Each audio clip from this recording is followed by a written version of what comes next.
All right, guys. Well, we're back for another day here of Fox 5 Live inside Fox 5 DC's newsroom. Welcome to our show. I'm Molly Nevola here, bringing you the breaking news video for you across the day. It's another gorgeous Wednesday, June 13th. And yesterday, I was out in the field actually for the Caps parade and rally, victory rally downtown. Such an amazing day. You can see we're all sort of sun-swept, sunburnt from the day, but it was gorgeous. And I have some stories from that to share with you later. I'm hoping intern Jackie comes by too. She usually gets in a little bit later. And we're going to bring her over and chat with her about her experience covering digital during the parade. We had a great day just out there amongst all the thousands of fans, all the people decked out in red, celebrating our nation's capital and our Stanley Cup champions, the Washington Capitals. And speaking of the Capitals, guys, as if we didn't see enough of them in the past week, right? But we're excited for them. One last final media availability is being held right now.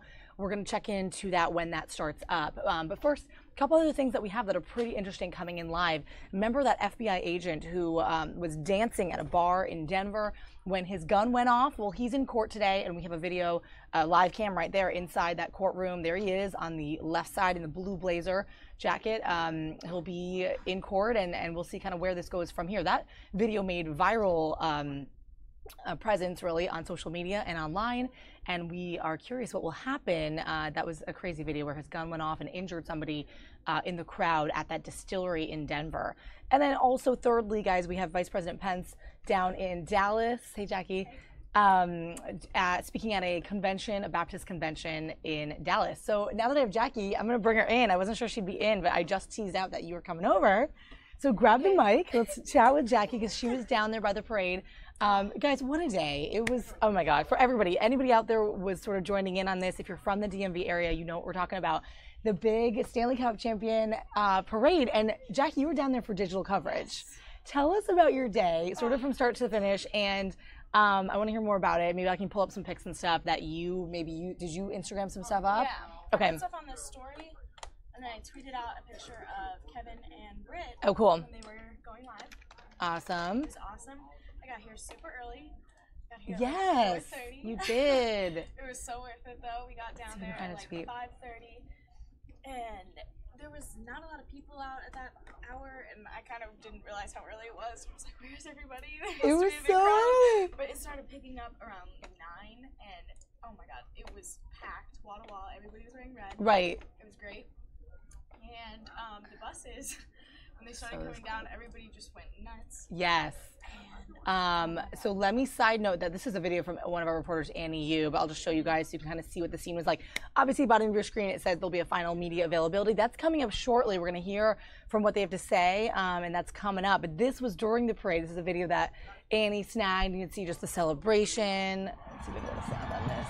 Yeah, that was super cool.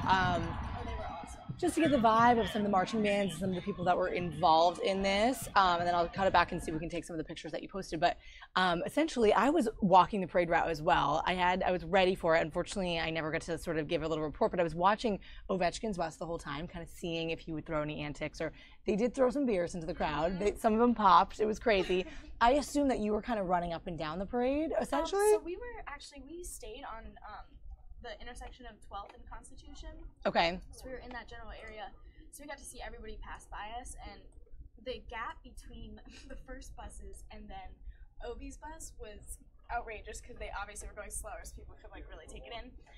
But when they got to us, it was like everybody went crazy. And he's just chilling, like hanging over. He totally was. Cup. He was like, "This is great." Like, yeah. It was awesome. And then as they were passing by us, I didn't realize that the crew that I was with was moving with the bus. Yeah. And I'm standing there, like, trying to take pictures, and Brooks Orpik. Yeah, he was on that. Yeah. He was on the edge, and I couldn't, like, see anybody's number because I have really bad eyesight, but we made eye contact, and then he pointed at me and started chugging his beer and like smiled. I got a whole Did you get a snap of it? I need to see that. It was awesome, and my heart like stopped, and yeah. I was like, oh my God. And then I turned around and tell the people that I was with, and I realized that they were all with the bus, and they like have been walking. I was like, where'd everybody go? That is so cool. Yeah, so you got a couple of good ones. Did you get that camera on him when he did that, or did you flash it to you? I got like a sequence of pictures. Okay, maybe I'll look some of those up. I don't think I got to post it on anything. and Yeah. I didn't post the later. Oh, so good. So similarly, I was also like kind of prepping in case they went to me live, but I was taking some pictures for digital too and sending them back here. So I was hoping like they could use something. But just honestly looking up at that bus where where Ovechkin, Brooks Orpik, and Backstrom, I guess was with the kid, it was super cute. And he was literally resting on the Stanley Cup because he was tired. I mean, he was hoisting that thing for so long and then like repeating and repeating. So you could tell that everybody was just having. I'm like sun swept. I'm like sunburned. Oh You are too. I was like, we all got that farmer's tan. It was great, but it was super good. So Jackie was doing digital, and you were with Harry, one of our other web producers. He was separate. Yeah, he was within the crowd. I think he was actually on the mall, so he got to see that side of it. We didn't make it over there because it was so packed. It was crazy. So you basically did the route mostly, and then you stopped at a certain point. Yeah, we just kind of stayed around the intersection as well as the Constitution. Okay, cool. It looks like this last media avail is coming up, so we're gonna take the Capitals now. I think it's great. What have the past few days kind of been like? I know you've always thought about how it would be. What was it actually like? Yeah, I mean it's been a crazy couple of days, I think, and obviously good feelings in the team, and I feel like it's way nicer to stand there and talk about positive things than negative things. And I mean it hasn't really sink in yet. I think probably gonna take a couple more days and maybe weeks, but yeah, I mean it's been so much fun, and especially yesterday the parade was just spectacular. I mean I thought it was, I don't think anyone expected this many people, so oh, it's great. When you turn what you're doing today with the cup? Yeah, a little bit. I've obviously thought about bringing it home where I started my career. So yeah, that's probably what I'm gonna do. But we'll see. I don't have any details right now. How important is it for Barry Trotz to be back, given kind of how vital he was to you? Yeah, I mean, obviously he's been doing a great job here with us, and I mean, when you're winning, I mean, everything gets a lot easier too. So I don't know what his plan is or whatever the plan is. You gotta ask him, but we like him a lot as a players, and we would like to see him back for sure. Nicky, when you turned the corner and saw all the people at the rally, what did you think? Yeah, it was crazy, and I mean, it just kept going too. That was the fun part. I mean, it started beginning of that turn, the Constitution, it was a little bit, but then it got more and more, so more and more people. So it was impressive. What exactly was your injury, and I guess what happens now with that? I can't talk about it. Yeah, when it's post after a season, you can. Okay. Yeah. I'm giving you permission. Okay. Thank you. Thanks, Sergey. No. I had 2 fractures in my finger. Do you have to have surgery? No. And you're healthy otherwise? Yeah. Okay. How difficult was it to play when you came back to play with that, and did you have any kind of limitations because of that? Yeah, we were trying play game 6 Pittsburgh first of all, but the hand was too swollen, so I couldn't really grip the club, and it was probably the worst finger of them all too. So if it was any other finger, it probably would have been fine, but this was the one I actually use the most. Did you get any more flexibility as the playoffs went on after that? Yeah, I got better. I got better and better for every week, so which was good. They did a great job with all the treatments here and stuff. So yeah, I mean it was sucked at a time, but at the same time, I mean we got it done, and I got to play again, which was nice. Do you plan on going to the White House? Is that something you guys have talked about? If you guys are invited? I mean, I would like to go there. I mean, I think the building is pretty cool and everything, and I mean, I'm not gonna get into this discussion that a lot of other athletes have been talking about. I mean, I think the building is pretty cool, and I mean, it's an honor if the president invites you, I think. I think you have a few unrestricted free agents this summer. John is among them. What did you see from him, even this year specifically, really setting him apart in that career year? Yeah, I mean, he's been having an outstanding year, and he's just kept getting better and better, which is really impressive, and he's really been taking this role as a leading defenseman, I think, and yeah, we'll see what happens. Hopefully, everyone stays, but you know that's probably not going to be the case. But I like John as a guy. He's one of those guys that when it counts on you the most, that's when he steps up. So then obviously all the other guys too, like Tom, Biggs. We got a couple more. So I mean, hopefully we get to see them here, all of them, because they're great hockey players and then great personalities too. So yeah, I mean, we'll see what happens. On that same note, can you imagine this team without Jay Beagle? He's been here, I guess, almost as long as you have. Yeah. No, I really can't. but at the same time, I mean, hopefully he'll be back. You spent a lot of time with the team in the Stanley Cup and all these festivities. Are you excited for some time off? Yeah, absolutely. We need to recover here. And no, it's gonna be nice to. I mean, everyone is going different spots here, and it'll be nice to get some time off with your families and get excited. I mean, get excited again for the cup to come to your hometown. I mean, I think that's huge, and it'll be a special moment for all of us. Have you decided where you're gonna spend your day with the cup? Yeah, in my hometown. So no Berkey. No Berkey. He's probably gonna come to my party, but we'll see if we'll see if he gets invited. Are you gonna get the cup away from Alex though? That's gonna be difficult, isn't it? That's gonna be difficult. That's awesome. It's great. That's what it's all about, raising it. Is this kind of bittersweet for you, knowing that the incredible run is finally over, that the season is done? This group might not be back together again. Yeah, I mean, it sucks, but I think you were there yesterday when we talked about. It's great when you look back at this.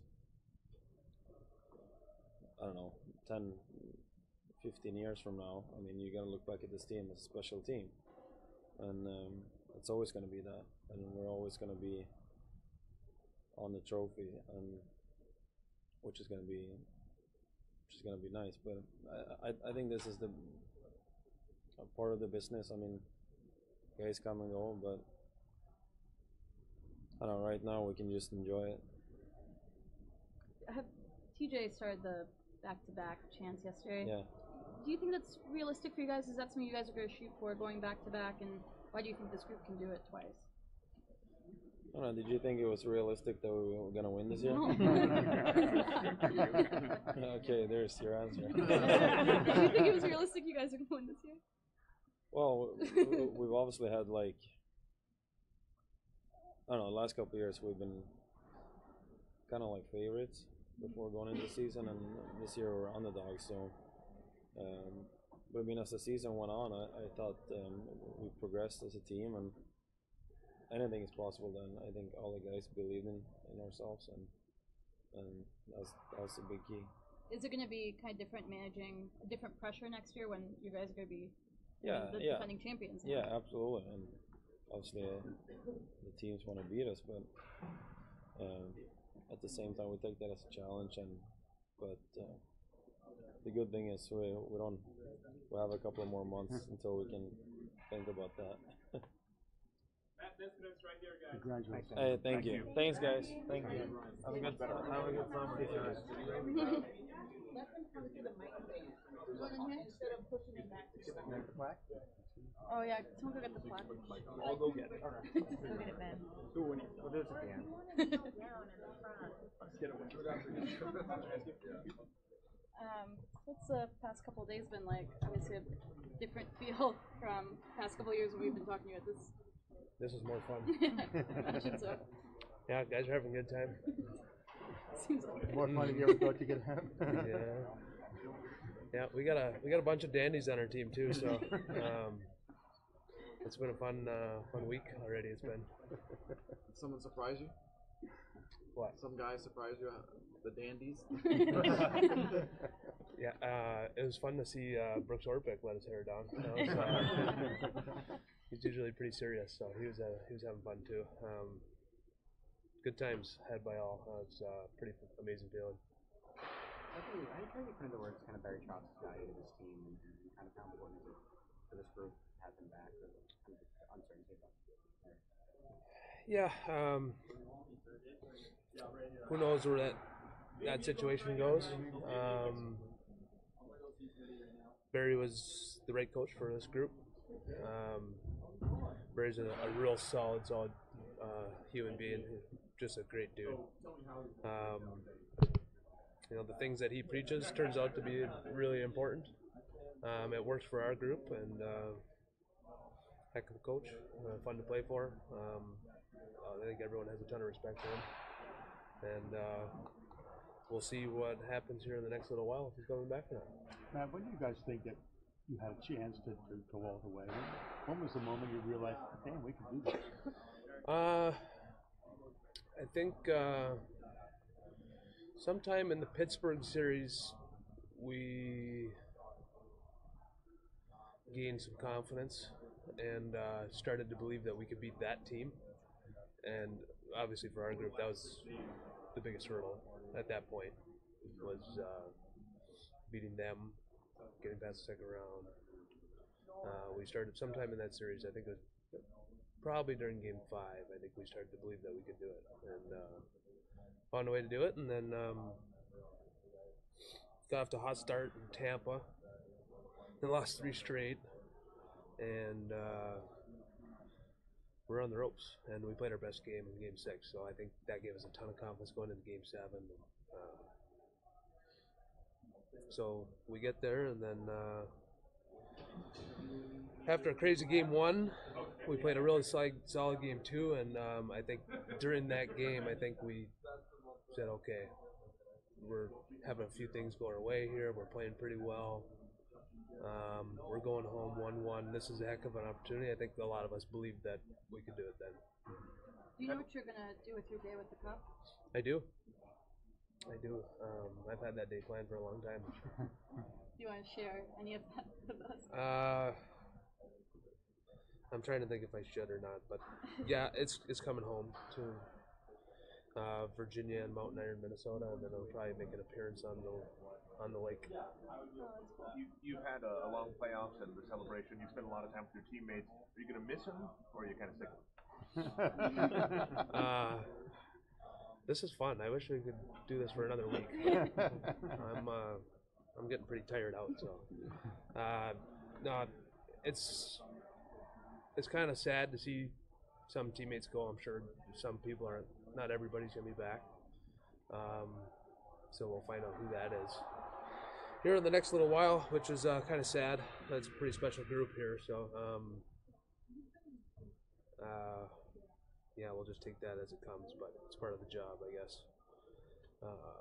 But it's been a fun week. I'm glad everyone stuck around for everything and was part of it. And, does that make this good. kind of bittersweet knowing that you guys were on such a high, had this incredible run, and yeah, you just don't know it's part of the job. We're probably gonna lose a few guys, so it's just the way it is. But we'll have something special together forever, and we sure had fun in the last week or so. Did you ever think you could party this long and this hard at your age? Not at 31. When I was 22, maybe. I was pretty good at it back then. But I'm pretty old now, so. Matt, he slotted so well in the playoffs. The 3 pairs were pretty consistent. You've been with Carlson for a few years now. Mm-hmm. What have you seen in his development, his level of play, and his responsibilities for this team? Johnny was really good all year. I've been singing John's praises for quite a while now. He's been a 40 to mid 50s point guy for many years now, and that he's been healthy at least, and he skates well for a big guy. Man, he's got a lot of tools, and he played really well. He played his best this spring, I think, but he's hard to find. Big, strong right shot defenseman that's offensive and skates well. They don't grow on trees. Yeah, can I show you this photo? Have you seen this photo? You and that little girl Oh, I have not. How about that? Somebody who was covering me yesterday, not me, took that photo. Okay. What did this photo mean to you? It was pretty fun. You don't get to be as dedicated as a dad as you normally do during the playoffs. So my kid's getting to the age now where he starts to miss me when I'm away from home. So it's been fun to be with him a lot more the last 4 or 5 days, and that was pretty special. Any plans for Father's Day coming up? Hopefully I'll catch some fish this weekend and have a fish fry. That would be pretty fun. I deep fried some walleye last year, and he liked it, so that was good news. It made me happy. Have you thought about a potential White House visit at all yet, in your opinions on that? I don't have a really a public opinion on that whole situation. Whatever the team decides to do, I'll support it. I don't know. I'm an athlete, not a political pundit, so I don't believe things should be mixed. I'll leave it at that. As an American guy, just the building itself, does that matter to you? As an American guy, go there, seeing as teams have gone to the White House, politics aside. Yeah, politics aside, the White House is a cool building. The presidency is a pretty cool thing. I've never really understood why sports and that stuff gets mixed together, but I guess it's kind of a cool thing. Are you healthy? Yes. Okay, nothing this summer? Nothing. No. It's an abrupt change of subject. Oh yeah, that was wow.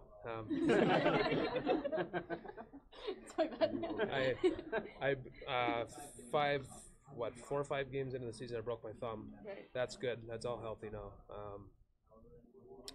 Missed a game with some back spasms mid-season. A lot of bumps and bruises in the playoffs, but I was able to play through everything, and nothing serious right now. I'm healthy. We brought up the back-to-back stuff yesterday, but what are the challenges of kind of the pressure of being defending champions, and kind of what does the group next year face?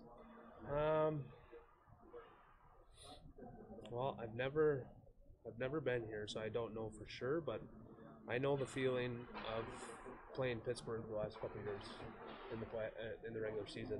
For the first game or whatever, is you will really want to play well against the defending champs. You want to beat them. So we'll have some tough ones next year where we're going to have to be ready to go because teams are coming after us. You said you thought about your cup day for a long time. Have you thought about the banner night? What's going to be like to see the Stanley Cup banner race to the rafters here? That's not quite as big on my list, but it'll be cool. It'll be cool. We won on the road, so it'll kind of turn into like a celebration for our fans again. I mean, yesterday was great, but just in our rink and stuff, watching that banner go up will be cool for everybody involved. You spent most of the season with Dimitri Orlov. How's he grown this year? I think he just continued the same path that he was on last year. I thought he made big strides last year, just having a bigger role and stuff, and he got a little bit better at everything again this year, I think. He's got a unique skill set. I think him and I complement each other very well. He's a good player. I joke with him all the time that he carries me, and some nights that's mostly true. Along those lines, a couple of young guys were pressed into it this year, given the turnover on the blue line from last summer. Mm-hmm. Potentially more turnover this year. They could have bigger roles even next year. What do you see, particularly Juice and Bowie? They both had good years. They came in and got thrown right into the fire. Got a ton of experience early. I think that helped them helped with confidence. The thing I like about those two is they have good attitudes. They come to work every day. They want to get better, and they did.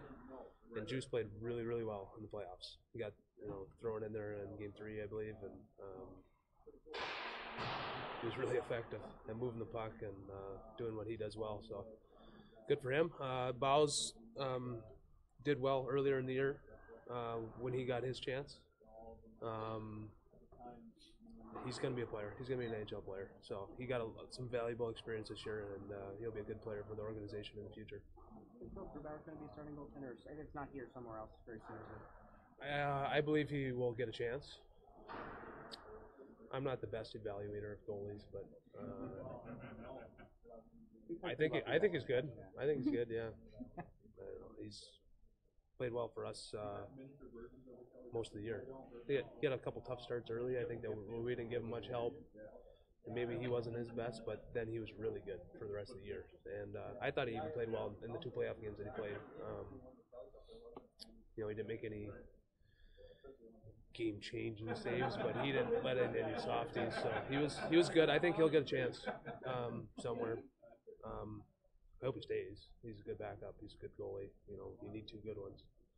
But it would be nice to see him get a chance too. So we'll see what happens there. We have something for you. Oh boy. Got something for you. Really? So you got the Stanley Cup last week. This is like right up there. In the conversation, something we do annually. It's called the Dave Fay Award. Dave Fay is a former beat reporter. You got these in Pittsburgh too, actually. Did I? We awarded to the player who, makes our jobs easier, helps fill the notebooks, wins, losses, always accommodating. We do appreciate that, Matt, kidding aside. I know we're smiling about it, but makes our jobs easier. And a lot of times, fellas could be hiding in the training room, whatever it is, after a loss or a tough night, and you're always talking to us, so we appreciate that. So as a token of our appreciation, you don't get to keep this. It rests in the media room, but you can have a look at it. Do I lift it above my head? You can lift it up. Take it for a skate. There you go. You can see you're in good company, right? Thank you, everyone. Thank you. That's Got nice. Carl Osner and TJ there. Thank so we appreciate it. Yep, I'm in some elite company there. Nice. Thank you. You don't get a date with them. But thank you. All right. Thank you. Okay, sounds good.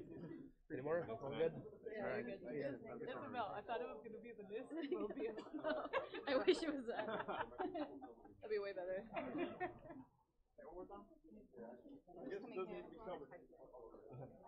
I can text it to you. Yeah. I think Roma was doing Nick. I will send you Niskanen. Yeah. Thanks for asking.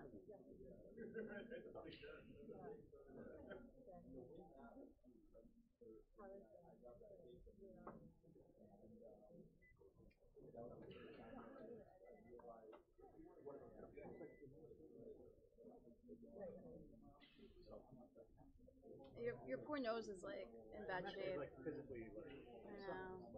it's totally self-inflicted. The podium? We don't know where it went. Someone stole the podium. Maybe one of you guys did during your celebration. I wasn't here, I'll tell you that.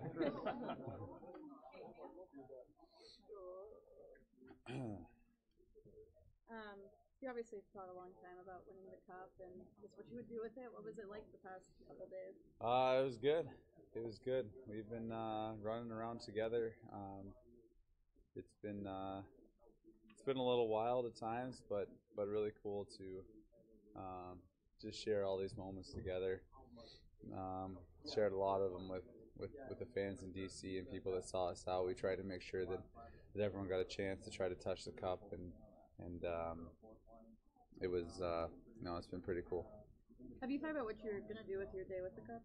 Yeah, I put in some thought. It's kind of hard for me because you only get so much time, and being born and started my career in Seattle, and then going to Warroad, and then North Dakota, and then obviously where I live now. So it's going to be kind of a toss-up what I do with it, but I've thought about it for a long time, and I'll just have to make a final decision pretty soon.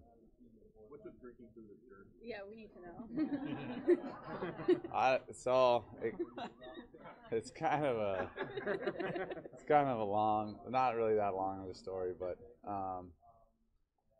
we throughout the year we have team get-togethers, and I did it once a while back, and now the guys make me do it all the time.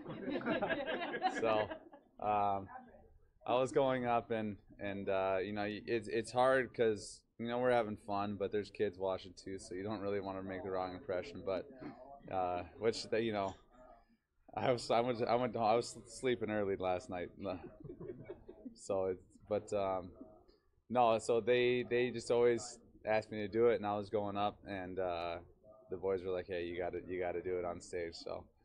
So I did it pretty quickly there. Do you think you guys will be able to get the cup away from Ovi for your day with the cup? I don't know. Ovi's, my family would love if O was there for our party, so he can come with if he'd like.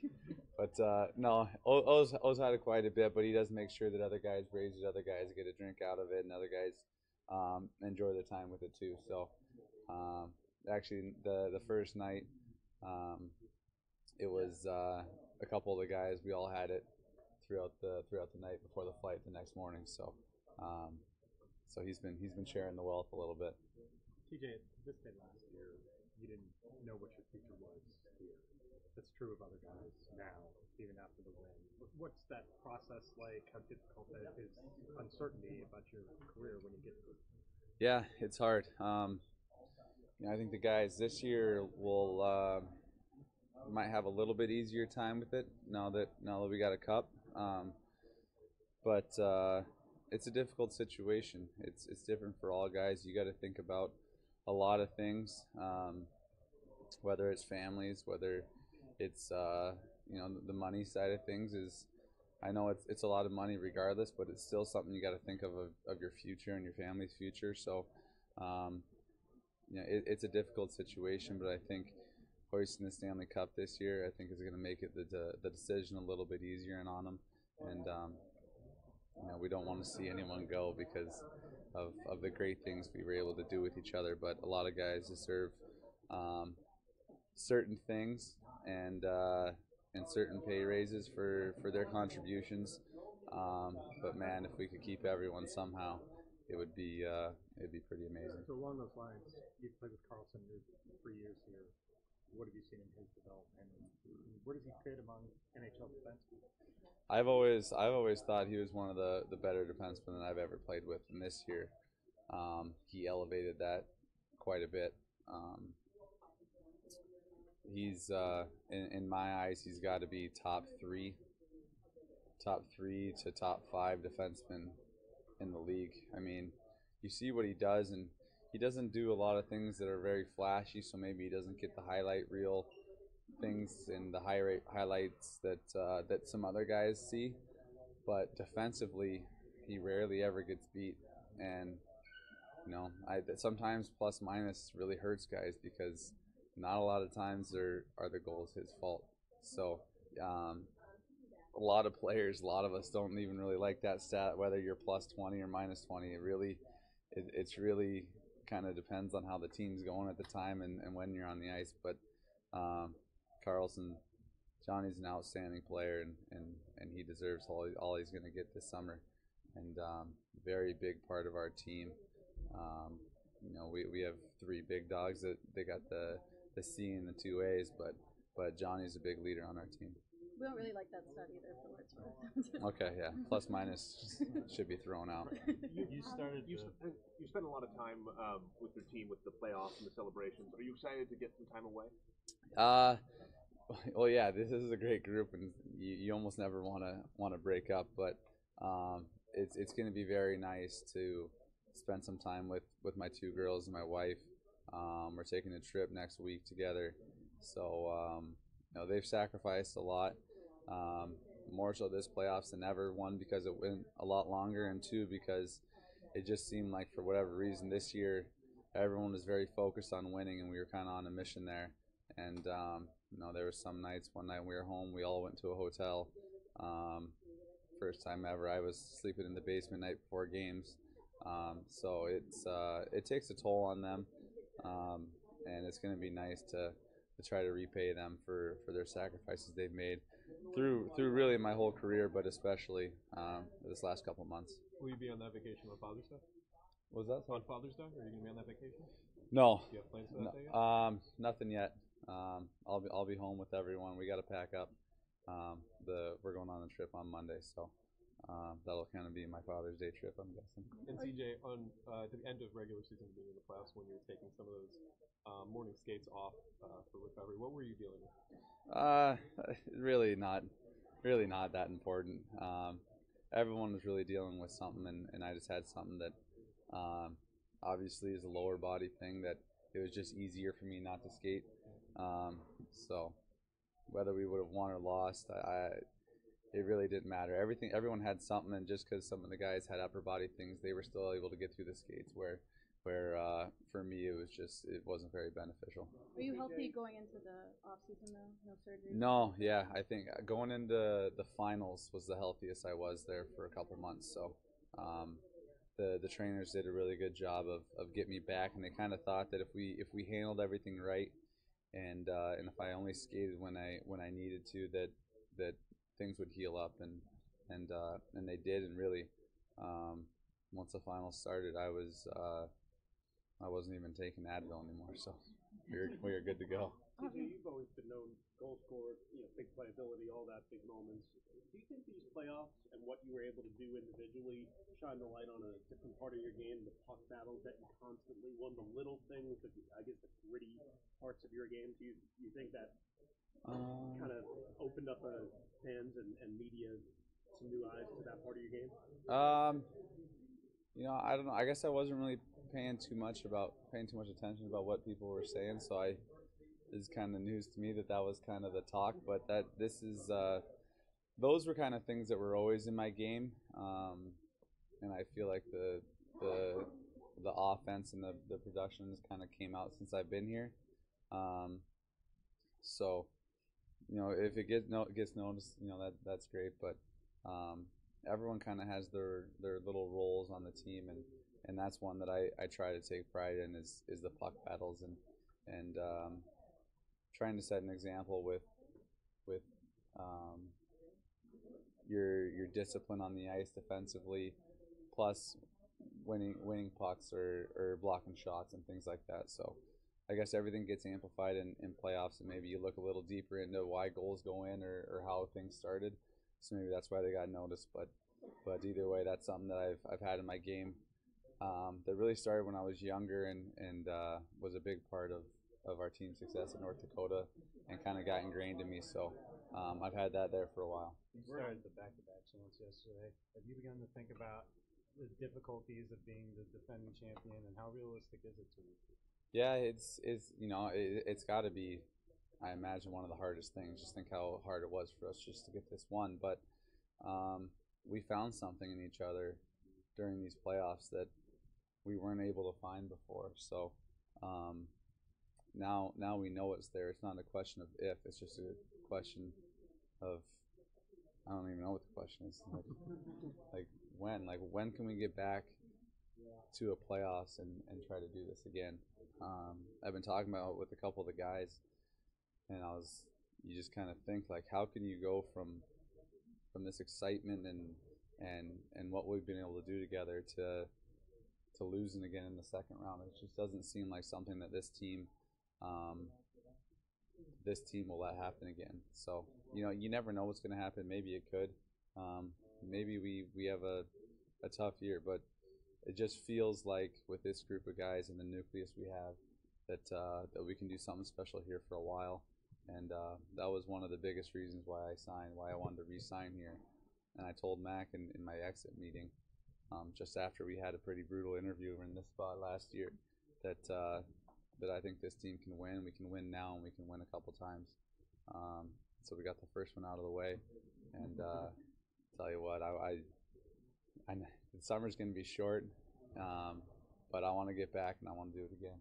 Have you thought about a White House visit at all, and your thoughts on that? Yeah, I mean, I've thought about it. I think it's an amazing tradition that you do. I realize everyone might have different stands on it, but I think I think going to the White House, you know, whether people are very political or whether you like Trump or not, and just kind of in my opinion, it stands for so much more than that. It's something that people have been doing for a long time with so many different presidents that you know, I think it'd be cool for us to go there, and I'm not sure when it would be. I'm guessing it would be next year, but kind of share one last moment together, taking the pictures. And I mean, any excuse you have to have the cup with you, I think you, at least for me, I want to take advantage of it. Yeah, do you know how the decision's going to be made? Will it be like a team meeting or? No, I don't know how it'll be made. You know, we haven't really got that far yet. You know, we're still in the celebrating stage. So, you know, we'll see how it's going to come from the top down, I think. And you know, whatever we decide to do, I'm with my teammates 100%. But I think it would be cool to take a picture there. Did you ever envision winning the Stanley Cup as a kid? Can you kind of walk me through one of those moments? Yeah, it was usually an overtime goal that I'd score, pass from my little brother, and I don't know. You kind of always envision throwing your gloves up and throwing your helmet off, and you really, when we won it, I felt like a kid in the backyard. You know, it's an emotion that, I don't know. I feel like I haven't won much since I was in really anything since I was in high school. So, so to do that one, it kind of snaps you back to when you're a little kid, and how it felt then. Only it was 100 times better. Thanks, guys. Thanks, guys.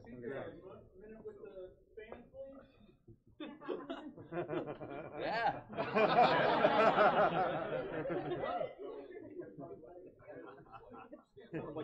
Sounded like a demand more than an ask. That's better than most of our asks. Did you get enthusiastic? You did. Where did it come from? Yeah, Obi's about to do it. Outings during the year. Yeah, go ahead, and I will send you once. Obi. Did it once. All right.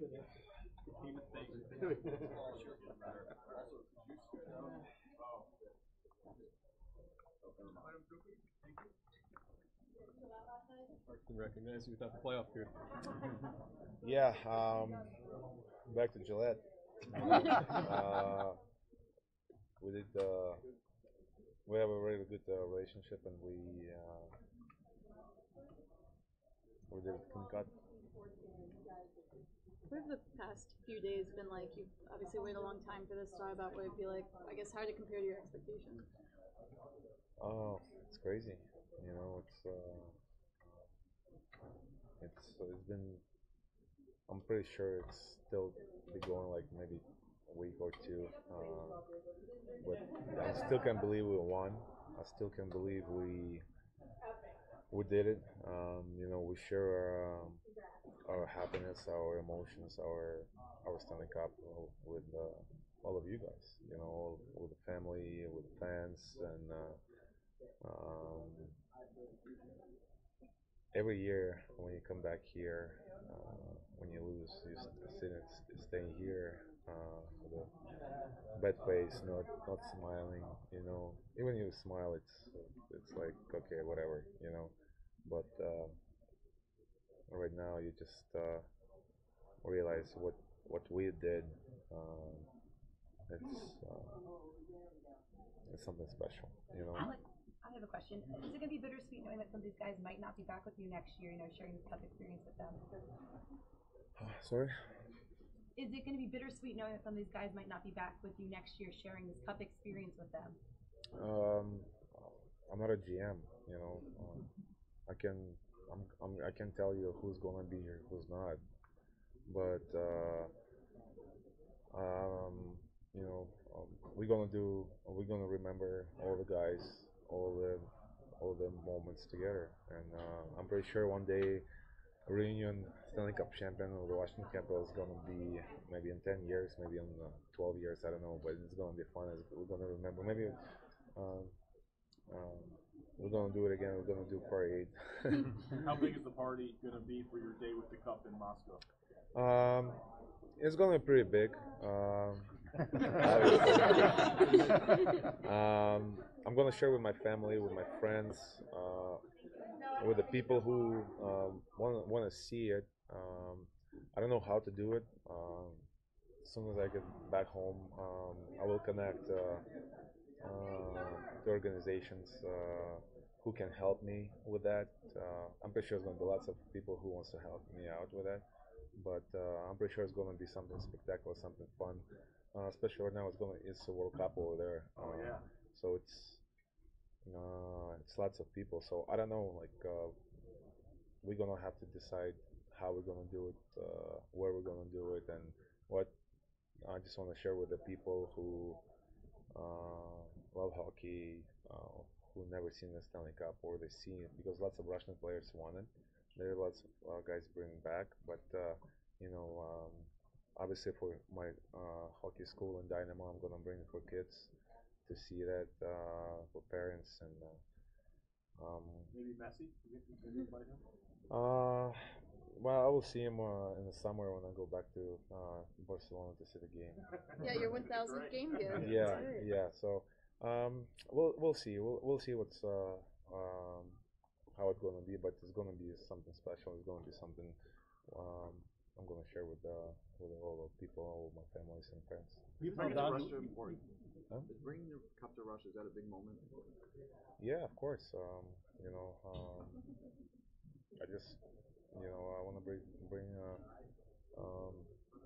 Stanley Cup to my house, to my family back home. It's to share. My grandma, she will touch it. She will kiss it. It's yeah. It's something special. You never thought like how cool is it? Yeah, of course you have dreams about it, but this is something unbelievable. Like even today, me and my wife wake up like, is it real or is it a dream? Like but it's real. We won. You held on to it since you won it. You're gonna give it up to anybody soon? Again, I'm gonna share with all the people who I know, people who I don't know, but I'm just gonna share my moment with them, because lots of fans who didn't see it and never touched it. Oshie was talking about back to back. Do you think that's something you guys are going to shoot for, repeating? Do you think this can give you guys some confidence? Yeah. Why not? I think with this team, with this chemistry what we have, we're capable of doing. We right now it's this group of guys who was close. I think every guy who's been in the team past years, we've been close. But when you win it, you're getting closer and closer again. Ovi, how much energy you had new guys this year, or past you had a lot of veterans, you had these young guys, these rookies. How much extra energy do they have in the team this year?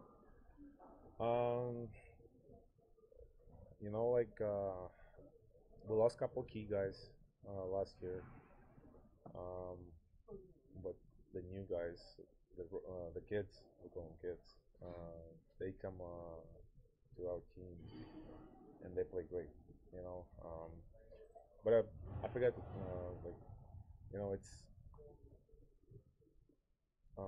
it's something when you win it, you think that this is the best team what you have, and it's right, this is the best team I played, because it's very hard things to do. We've been doing over and over again the same thing through all the playoffs, and we've been in the same page. We played through injuries. We played through somebody feels bad, someone stepping up and play. Someone gets suspended, stepping up and play, and that was something special. Are you hopeful Barry Trotz is back next year? Yeah. Why not? why wouldn't you? You know? Have you tried the campaign lobby that he comes back? Yeah, but again, for me and for all the guys, it's basically his decision, right? He have to do it right, and I'm pretty sure he will do it right way. Alex, I know how badly you wanted this for you and your teammates, but do you think your legacy, whether it be here or league-wide, truly needed this cup to be fully cemented? I don't want to talk about myself. For myself, like legacy is legacy, but when you win the Stanley Cup, you win it with your teammates and with fans, with trainers, with the coaches, and even with you guys. You guys was with us most of the time. So, by the way, you have to take the ring too. Alex, you spend a lot of time with your teammates in this playoffs and also with the partying. Are you excited to get some time to yourself? I don't know if I'm going to get it. Today, 9 in the morning, I have a Gillette group in my house waiting for me to shave. And then tomorrow I have all my maybe a couple more weeks. Like I'm probably not going to have a good sleep, but it's fun. What's the summer gonna be like for you? After summers of not coming up short, what's it gonna be like to be able to celebrate all summer and kind of enjoy this? It's gonna be a short summer. Of course, you're gonna celebrate, but you don't wanna lose your shape. And we're coming back here. We're gonna spend 1 month in Russia and come back here to get ready for a kid and for a child, kid with child, yeah. And get ready for next year. What are you looking forward to being a dad? Yeah, it's the best feeling ever. Have you thought about visiting the White House at all? Yeah, looking forward. Can't wait. I've never been there. Only taking pictures around it. It'll be fun. Is there one special moment this entire playoff that really stands out in your memory, or something you look back fondly on? You know what? Like this moment is, if you take all 13 years, you take first day when I came here. Spend time with George McPhee. By the way, I think George, he made the team. Like he drafted us. How many guys? Like I think 13 or 14 on the team. Yeah. He dropped basically half the team. He did a great job to draft me, Becky, Beeks, Holtz, Kuzi, Orly. And we play against him again in the final. It was weird, but I just want to say thank him. Thank you very much, George, and for all that you've done for this organization, and I wish you luck. When you were a kid, did you envision winning the Stanley Cup? Could you walk me through that moment? Is the question going to be on R&B? Or no? Absolutely. Yeah, it's when you're a little kid, you watch the highlight, because when I was a little kid, obviously we don't have a TV, we don't have internet. You just watch the highlights on a videotape, and you just dream about it. And I remember the moment when Igor Larionov came to our locker room and shared moments, how he practiced, how he joined the moment to be in NHL and be a Stanley Cup champion. It was something special, I wanted one day. I just want to be in his position to raise the cup, and in the future I will share this moment with some kids. Because when you kid, you don't know um, what's your life gonna be, like who you're gonna be, you know. Of course, you dream to be a professional athlete or a very good businessman or whatever. But right now, my dream was to be a hockey player, be a good hockey player. Um, you know, just win the cup, win lots of trophies, and right now I'm standing with you guys and share this moment. It's something special. It's something unbelievable. You know, it's just great. You know, I'm very happy. I'm happy for my family. You know, it's funny. Nastya's sister after game 5, I think, yeah, game 5. We was losing Tampa 3-2. It was game 5, right? Yeah, game 5. Yeah, game 5. I think I talked to you about it. Yeah, Lucky Charm. Lucky Charm. Lucky Charm. She flew over in one day. It was Sunday, and next day she was here. Expensive tickets, right, from Moscow to DC. Expensive ticket. She had to come here for 2 games, and we decided, okay, we make the Stanley Cup final, so you have to stay with us. But like, what do you mean? Like, no way. Like, the kids have to end up at school. Like, it was exam. Like, no way. You have to stay with us. So she stayed with us till Monday. This Monday they left. You know, and my dad, who was watching the game on my country house, after first years, TV was broken, like international was broken, so he had to go back and forth at night to watch the computer at the apartment. And my friend fixed the TV at the country house, and she said, "Hey, mommy, TV is working. Like I don't have to go back and forth over there." And my mom said, "No way. You have to go back and forth to watch the game." You know, like all those moments when we just are so happy. Like my wife too. Like it's something special. You know, my brother. Like Jesus, it's the happiest persons right now in the world. Did you ever guys, 2 more for Ovi. John Carlson's available over Did here. you ever go to one of the Cup days when one of the players brought it over in Moscow? Did you ever see it as a kid when anybody brought it over? No. How old were you when Lariano went? I think it was when I was 14. I was 14, I think.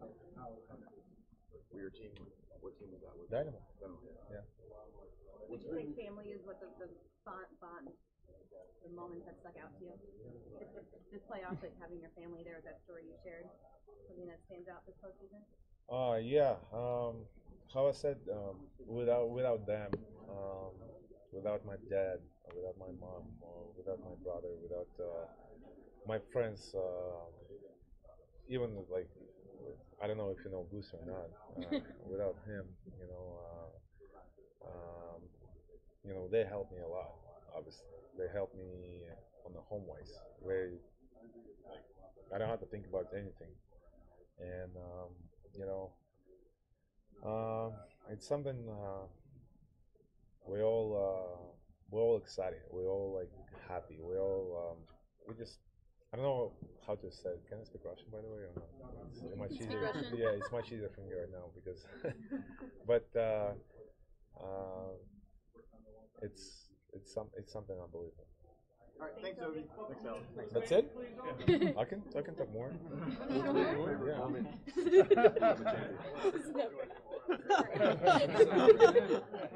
Usually don't want to do more. The favorite moment, I think it's just to have when the last seconds on the game, when you're like, no way, we're gonna win it. It's and you share this moment with your teammates is something special. Did you lose your shit when the clock stopped? Like when it was like frozen? Did you guys notice it? That the clock was wrong? No. Okay. Maybe they did because they want to save the time or whatever. But who cares right now? We've seen your Instagram stories and your wife's Instagram stories. Has this been more fun than you thought it would be? Just the fountain and all that. Like, how much fun has this been for you? Trust me, we have so much stories, but we don't want to share with you guys. But I think for us right now, we just want to enjoy the moment, enjoy the time.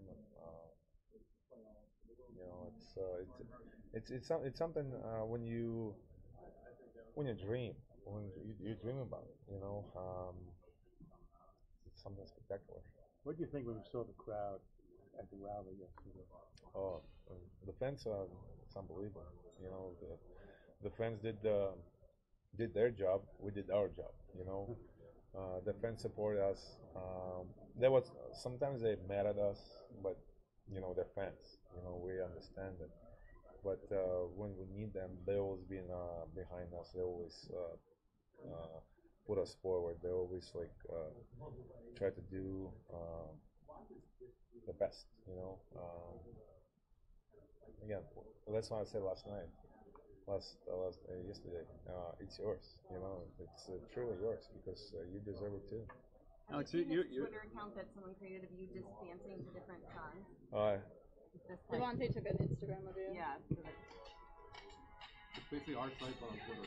Oh, is it? And they did.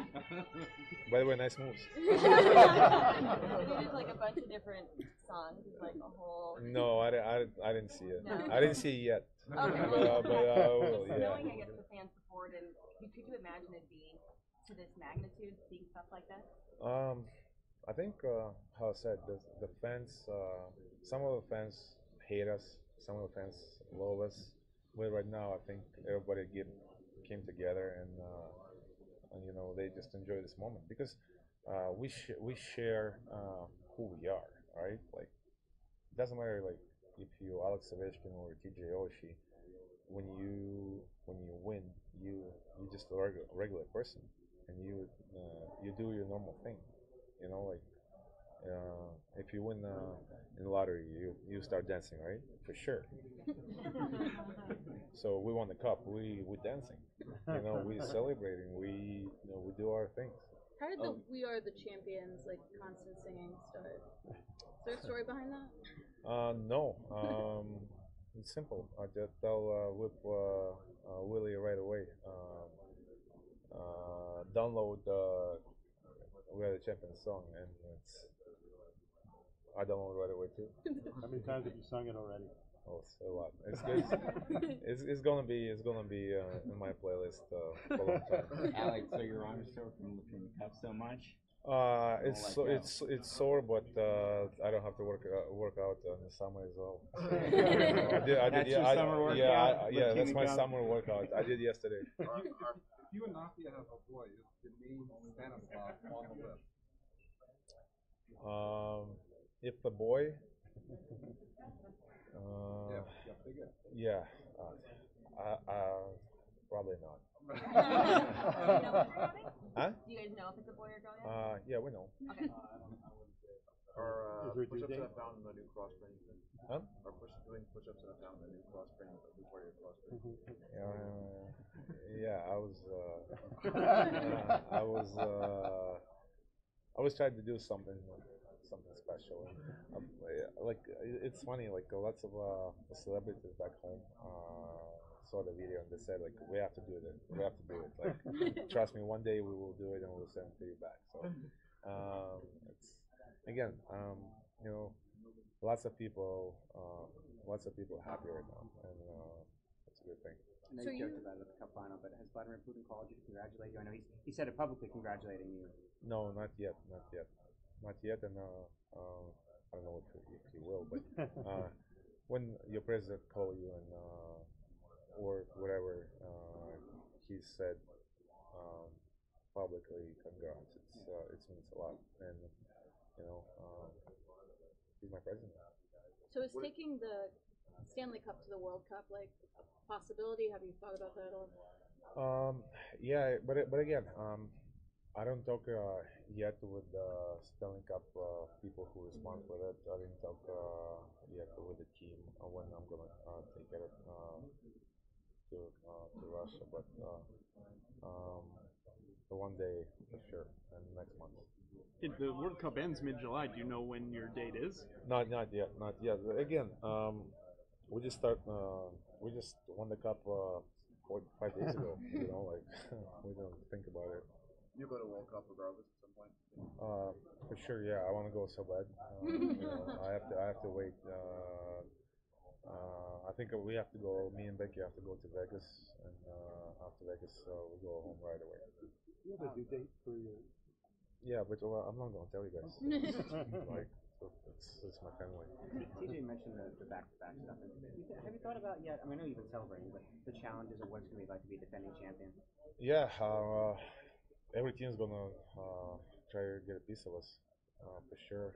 Next year it's the same when someone plays against Pittsburgh. You know, it's or Pittsburgh or Chicago. You know, just when you win the cup next year, you play with more relaxing because you're still Stanley Cup champ. You know, you play okay, whatever. Like, what are you going to tell us? You know, like. Can you walk us through the decision to give the cup to Nicholas Backstrom first? It was a simple decision, easy decision in my life. You know, he's my brother, he's my teammate. He's you know, we've been through all happiness and all negatives together. You know, and you know, I'll tell him right away. After me, I'll give it to you. What's it going to be like to see the Stanley Cup banner raised? It's going to be emotional. You know, it's. I'm just happy for this organization. You know, I'm just happy.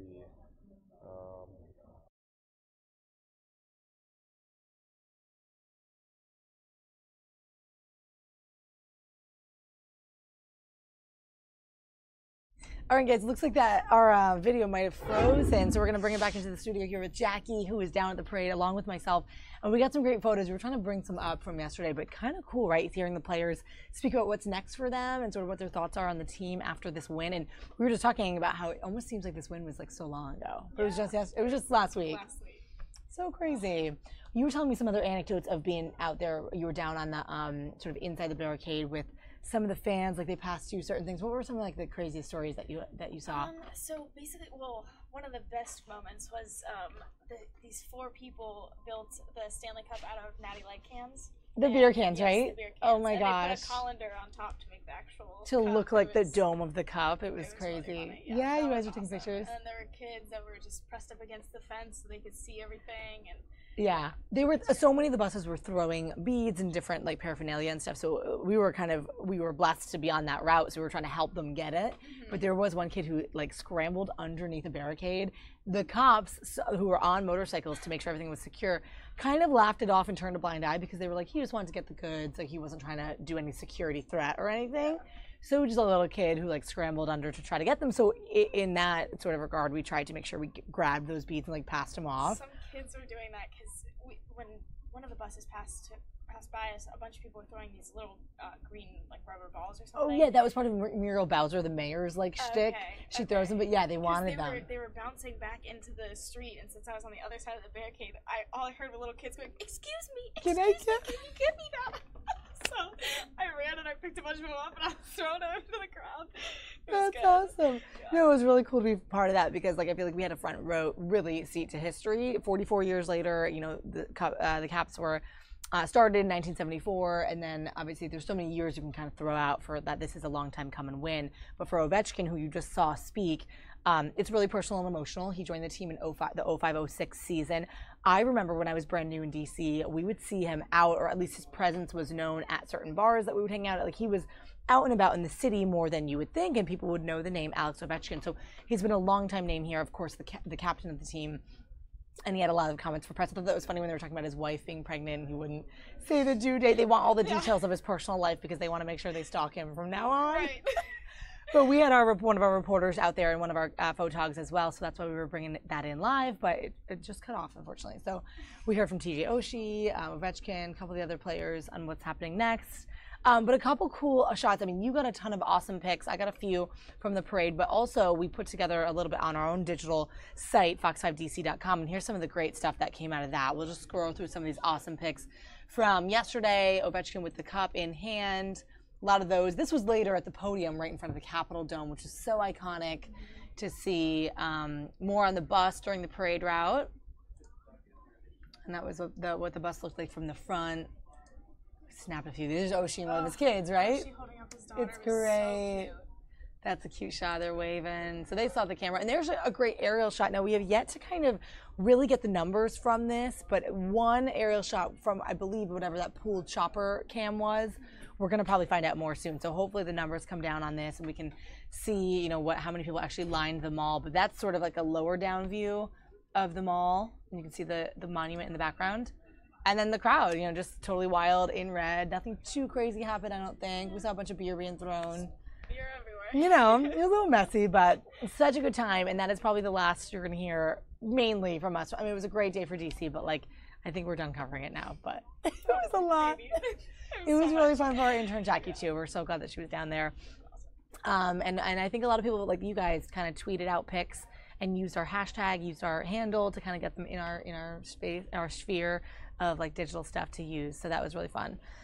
So that was a day. We're all like sunburned out. We're good.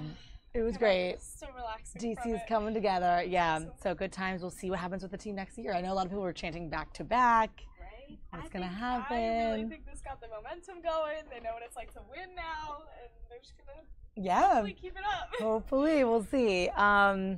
We'll see. But yeah, good times for everybody yesterday. I think most of the newsroom was like out there. Yeah. A lot of them here were kind of, you know, chaotically running the control room, obviously, and producing the show. But a lot of us were out there and got to kind of see it. And really, history being made for DC sports, which is really cool. Don't have a lot of that around here, unfortunately. You grew up here, so you kind of know that, right? Yeah, I remember the first Caps game that I went to. I was pretty young. I was in the nosebleed seats, and my best friend took me because she had an extra ticket, and I could barely see the puck moving around, but it was just really exciting being there. Yeah. So I've been a Caps fan for a while. So cool. It's pretty great. That's crazy. You'll never forget the first one, right? Yeah. Awesome. All right, guys. Well, we'll leave you with a shot of the mall for a second and take a quick break, and we'll be back with some other news as it comes to us here on our live stream channel inside the newsroom. Thanks for watching, guys.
All right, guys, back in the newsroom for just a moment here. We're going to throw you over to a video that just happened moments ago from our sister station in Chicago. Actually, there has been many defendants in a joint federal and state narcotics investigation. Pretty serious stuff in Chicago. And this morning, just a few moments ago, they outlined really what's going on with that and the charges against these defendants in this narcotics investigation in Chicago. So check it out. It's Cook County State's Attorney Kim Fox, ATF Special Agent in Charge Selena Nunez, and DEA Special Agent in Charge Brian McKnight, as well as Gabe Gerchin of the IRS, for working side by side with CPD to hold these individuals accountable.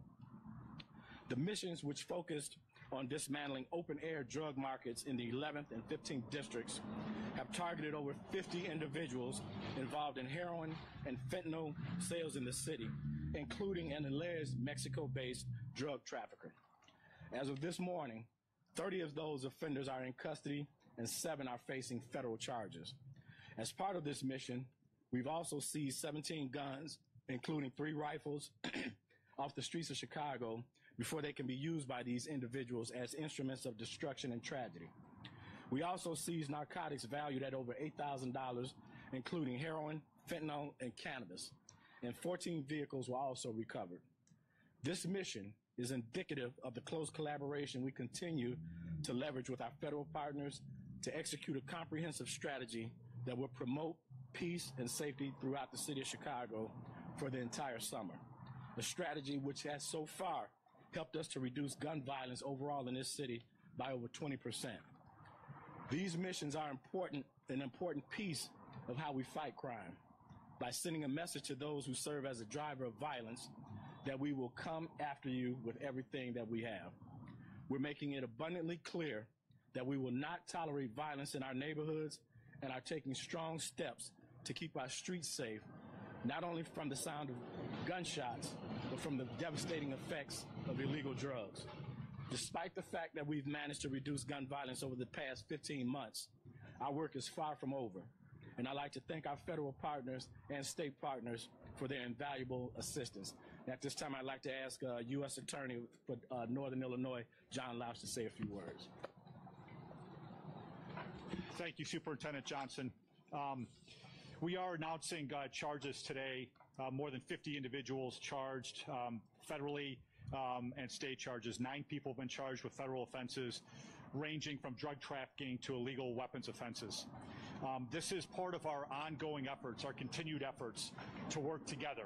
The U.S. Attorney's Office with the Cook County State's Attorney's Office, as the prosecutors and the Chicago Police Department with multiple federal agencies. Here, this operation was conducted under the HIDTA and OCDF umbrella, and this particular case involved DEA, ATF, IRS in connection with the Chicago Police Department. More than 2 kilos of heroin were recovered during the course of the operation, a kilo of fentanyl, which, as you know, is a particularly troubling drug to see on the streets, 300 pounds of marijuana, and as the superintendent mentioned, 17 firearms were seized during the course of the investigation, including 3 rifles. It was great work by multiple agencies here, and in particular, I'd like to thank the prosecutors from our office on this case, John Mitchell and Grayson Walker, as well as the state's attorneys, Debbie Shutter and Mike Voida, for the work that they did as prosecutors with the people who are out there really doing the hard work, which are the cops and the agents who are working on the streets every single day. We're out here in particular because this is one of the focuses that we have in federal law enforcement, is to work in certain parts of the city through Project Safe Neighborhoods. In particular, the 15th district and the 11th district is an area where we have focused, and we will continue to focus in order to combat violent crime. And so what you're seeing here are the leaders and the people who are behind that effort. The final thing I would like to do is, and we had announced this earlier, but we've had new assistant U.S. attorney positions that we've received from Washington. And so we thank Washington and the Attorney General for helping us in the field to fight violent crime, which is a priority. And so we had previously received 3 new AUSA positions, and we received 4 new ones, which we just learned about, and we're adding those folks quickly. And I've already moved people to our violent crimes and our narcotic sections in the office to help fight this battle we have against violent crime. With that, I'm going to turn it over to the state's attorney. you. Thank you. Today's announcement is the result of hundreds of hours of work by attorneys in my office, state and federal law enforcement agents, and the U.S. Attorney's Office. And I want to thank each of them, and particularly the assistant state's attorneys in my office, whose hard work was instrumental in achieving today's results. I give the double shout out to Debbie Shutter, Mike Voida, Jennifer Coleman, and Jennifer Walker. The sale of heroin continues to be a significant problem in this region. So many people struggle with addiction, and these dangerous drugs lead to tragedy in the form of overdose. As we all know, we in Cook County are experiencing firsthand the opioid epidemic and that it is gripping the country. This operation demonstrates the power and the importance of cross-agency partnerships in addressing this crisis. These charges directly implicate the manufacturing and dealing of this deadly drug.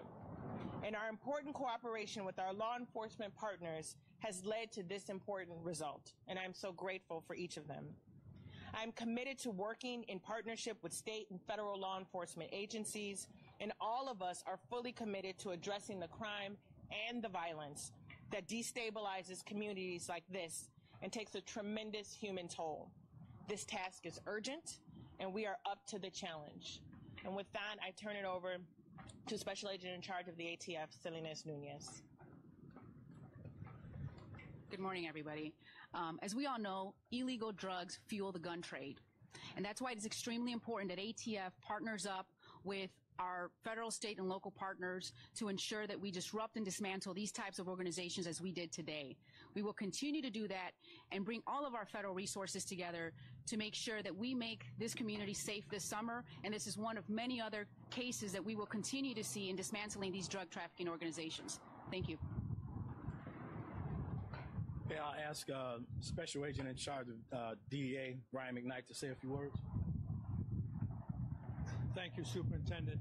Today highlights just a great working relationship between the United States Attorney's Office, the State Attorney's Office, the Chicago Police Department with Superintendent Johnson, the ATF, as well as our other federal and state partners. I would just say this, that this is a very significant investigation with a far reach to Mexico, with the heroin and the fentanyl that's been coming into Chicagoland. Over the next few months, we will continue to put pressure on drug trafficking and gang activity in the city that is involved in this drug trafficking, as well as weapons trafficking. And throughout the course of the summer and going into the fall, we just continue the great working relationship with our federal partners here. And nothing happens in the city of Chicago unless the Chicago Police Department is involved in this joint endeavor. So I just want to thank the superintendent for the great work of the men and women of the Chicago Police Department. Thank you. Okay, and lastly, we'll have Gabe Gerchen of the IRS say a few words. Good morning. I'd like to echo what my peers said as well, that, you know, really this is a good example of us working together. We all have our different areas of expertise, but when we come together, that's really what results in these successful operations. Particularly the Chicago Police Department, I think, you know, all these arrests were executed safely, and I really think we count on them to achieve that goal. So thank you to them. Of course, with IRS, our investigation is continuing. We follow the money at the IRS. We're looking at tax charges, money laundering charges on all these individuals, and we're going to look at how this trafficking was financed, what was done with the profits, and we won't stop until every dollar is accounted for. Thank you. Okay, now we'll open it up for a few questions. Where were the open air markets? In the 11th and the 15th districts. No, but, like blocks, The areas, we'd have to get that back to you. Yeah, and to the extent that any of that's, it would be noted in the complaint specifically, and if not, it's not something that we could talk about from the charging documents. People who are kind of stay in charge on the hierarchy of the gang. Right, and so as you can see, there are multiple different cases that were charged, and one of them in particular, it does involve, as Special Agent in Charge McKnight noted, a trafficker who was involved in bringing it from Mexico, here. Other than that, we have, looking at the four corners of the complaints, these are people who are involved in, kind of mid-level, and then providing it to people who are selling it on the streets. So the investigation, again, in looking at the four corners of the complaints, it started no later than late last year. How big a dent does this make in the drug trade here on the West? Yeah, that's a tough question. I know you always ask those questions. And look, everything that we do makes a dent. I mean, for the people who live on those blocks that are in that community, like that makes a difference for them that there's not people that are dealing those drugs there. And so, look, we have a long way to go, and that's one of the reasons why we're here, is to let you know that we're going to be here. We're going to continue to do these cases, whether it's here or on the south side or anyone else in the Northern District. How important is it to get those extra AUSAs to the city of Chicago? It's fantastic. It's tremendously helpful. I mean, the resources, you could have any of us up here on this stage, we would love to have more people, right? Right, Superintendent Johnson, right? Because, what that means is that, we can have more, people focus on maybe what we're not getting to yet. So we're very thankful that Washington provided us those additional slots, and we're going to put them to good use. Obviously, we know the federal charges can carry some of the higher penalties on the drug cases. Can you talk a little bit about how much stiffer those penalties are versus state charges? So people who might be thinking about doing this and want to watch it. Yeah. Well, I mean, the one thing I would say, and then I'll ask the state's attorney to follow on. I mean, there's stiff federal and state charges, and there's severe penalties on both ends. And so if people are thinking they're only going to face a stiff penalty if it's federal, they're wrong. You're going to face a stiff penalty in state court as well. And our drug trafficking penalties, can be very stiff as our gun trafficking penalties as well. And really it depends upon the particular nature of the conduct, the amount of drugs involved, the type of drugs, and how the weapons were used in connection with any offenses. Okay, you're talking about Mexican traffickers means that you're going to have more operations in Mexican neighborhoods, and some of the neighbors feel that they are being over-policed. So what's the message for them? So I think people in the neighborhoods, they want safe neighborhoods. That's what people want. People, the community, they want people to be able to walk down their streets, to be able to enjoy the fantastic weather that we're having here. And having drug traffickers and gun traffickers out on their streets doesn't help. And so look, we're going to continue to follow the evidence where it leads, in whatever neighborhoods it's in. And if people are dealing drugs or selling guns or illegally possessing guns, we're going to find them and we're going to prosecute them. Superintendent, how important is the dope blast on a busy corner? What was that question? $8,000 worth of dope blast. That's how much we see. How much on a busy corner? We're talking like 4 hours, 8 hours? I don't know that I can give you an exact amount. It would depend on the amount of traffic that you have come up to buy the drugs. Superintendent, how important is the federal help on these cases this summer? And could you do this without all these people behind you? Well, the federal help is huge because it just sends a message that we're all in this fight together. One fight, one team. And for us at CPD, listen, we don't have an infinite amount of resources, so all the assistance that the federal and state partners can give us is hugely appreciated. And I have to tell you, I'm very encouraged. John Lausch came here, a few months ago, and he has hit the ground running, as well as the new SACs that are here from ATF and DEA. And those things are huge because it takes some of the burden off of us. And to be able to charge individuals federally, one of the biggest differences between federal and state is that when they get convicted federally, they're gone from Illinois. So that's a huge deterrent. Superintendent, can you talk a little bit about the raid on the wrong house? Listen, we conduct hundreds of raids every week, and we depend on different avenues in order to obtain that information. So when we do hit a wrong house, listen, that's not a good thing. And we just have to do better at ensuring that where we're getting this information from is legitimate. We just have to do a better job of ensuring that we are hitting the right place. And on that, just let me clarify something that's been out there. So there's a lot of misinformation going on about these black females that are coming up missing. So let me clarify something. We know that there's only 2 of these individuals that are related, okay? 2 of the 4 that people are putting this false information out, they're back reunited at their homes. And let's not forget, these things occur for a number of reasons. Poor home life, drug use. So what I can tell you is this. We know that there are 2 cases that are related in that the person that was last seen was with both of these individuals. Now, having said that, I will say this. We are attempting to bring that person in to speak with them. They are not wanted for homicide. None of these cases have been deemed homicides by the medical examiner's office as of this point. What we do know is that particular individual and the two young ladies we're speaking about were involved in narcotic sales, prostitution, and using narcotics together. We do know that. So we do know who the individual is. Now we're just in the midst of bringing him in so we can talk to him. But we have to wait for the medical examiner to give us a cause of death. Since you brought it up, does the social media pressure and all that intention make the job easier or harder for you? Because, I mean, out there you've read the post, I'm sure. There's a serial killer hunting girls. No, I haven't read the post. I stick to the facts. Okay. And does it make the job easier well, or harder? it's not about making the job easier or harder. What it does is it flames misinformation in the community. That's what it is. We're going to do what we have to do regardless. And we take all missings seriously. And as of this moment, right now, they are considered missing persons. It's not a murder investigation because, again, we have to wait for the medical examiner to make that determination. But it's a little frustrating in terms of misinformation being put out there. But right now, there is no credible information that we have a serial kidnapper going around in the black community, pillaging. That's just not true. Okay?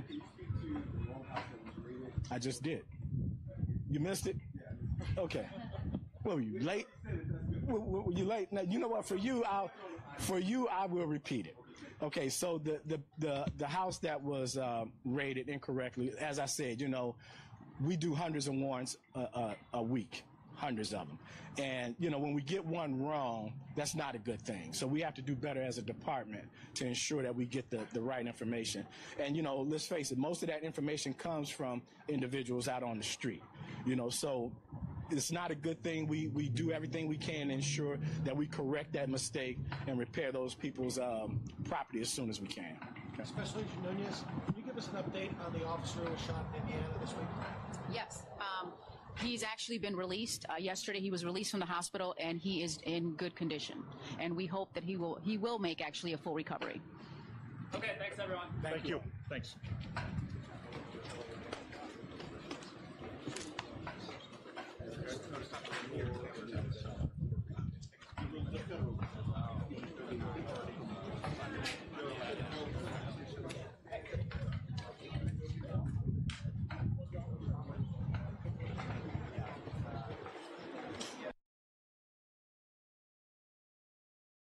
Korea hasn't fired a missile test in 7 months.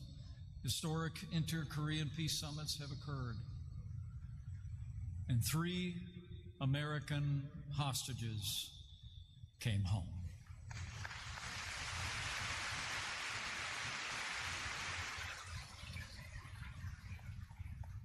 I'll never forget that night.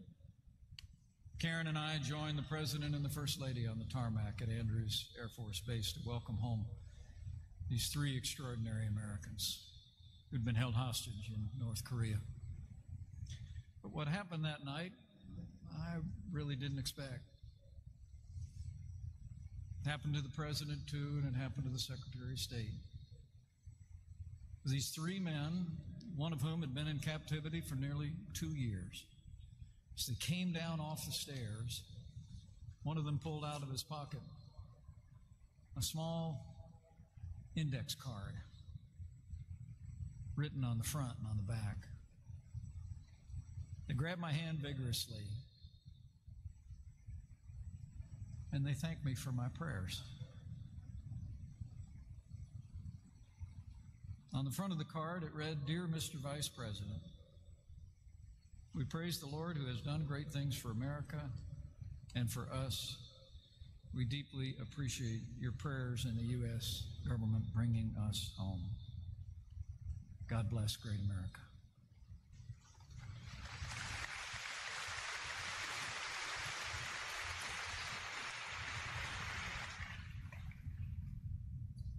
And then I flipped over the card and looked on the back.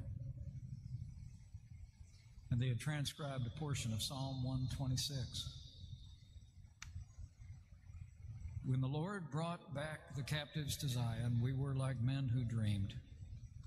Our mouths were filled with laughter, and our tongues with songs of joy.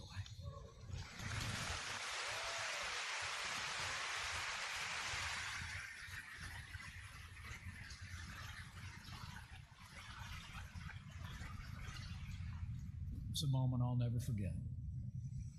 The card they gave to the president read about the same. Men and women of the Southern Baptist Convention, I can tell you we have a lot of work ahead of us. It will be an arduous process requiring American resolve and courage.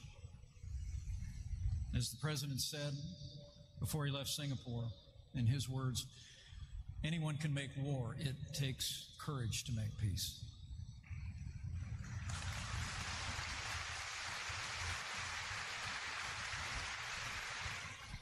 And the president and I both know it'll take one more thing. While strong American leadership has accomplished much, he and I both know that the effective and fervent prayers of a righteous people can availeth much more. So let's all pray. Let's pray for peace, for the Korean people and the world.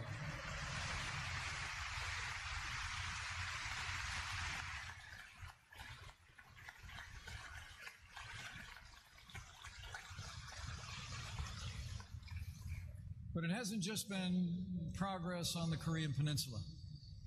President Trump has been putting America first and standing strong for America's interests all over the world. This president promised to take the fight to radical Islamic terrorism on our terms on their soil. And I'm pleased to report that thanks to the courage of our armed forces and the leadership of this commander-in-chief, ISIS is on the run. Their caliphate has crumbled, and we will soon drive the evil of ISIS from the face of the earth.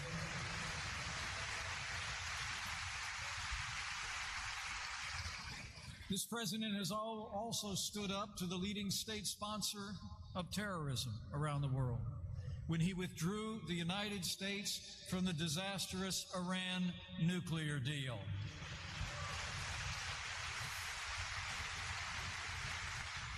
And unlike his predecessors, this president kept his word to the American people and to our most cherished ally, when just a little more than a month ago, we opened the United States Embassy in Jerusalem, the capital of the state of Israel.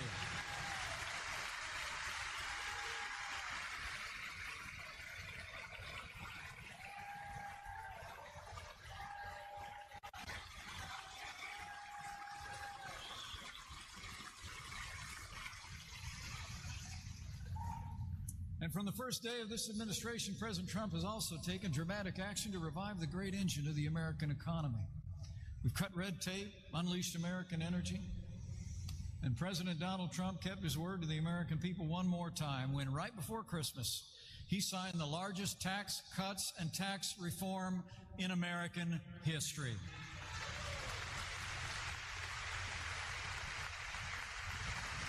You know, I don't know if you've noticed, but the results have been remarkable. I mean, since the President and I were elected, businesses large and small have already created more than 3.4 million new jobs.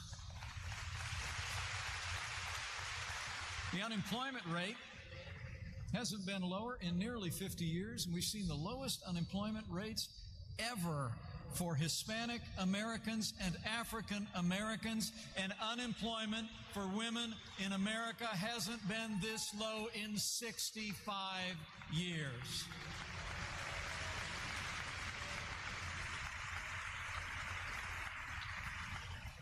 As I stand before you today, I say with confidence, jobs are back.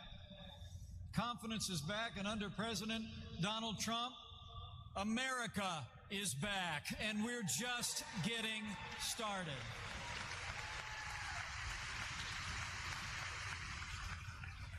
So we're restoring American confidence. Jobs are back. Confidence is back, and under President Donald Trump, America is back, and we're just getting started.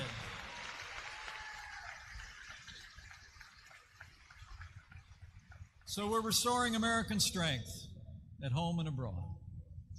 But in this White House, I want to assure you, we know that America's strength ultimately comes from the foundation of our most cherished values in this country: And from early in this administration, I'm proud to report that President Donald Trump has stood with people of faith and for our most precious freedoms every single day.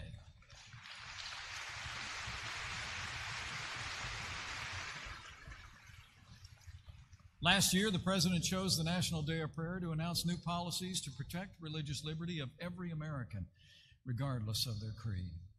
And because the President and I believe that the freedom of speech should not end at the threshold of our churches and places of worship, this President has taken action to end enforcement of the Johnson Amendment, and we will not rest until it is repealed off the laws of this country once and for all.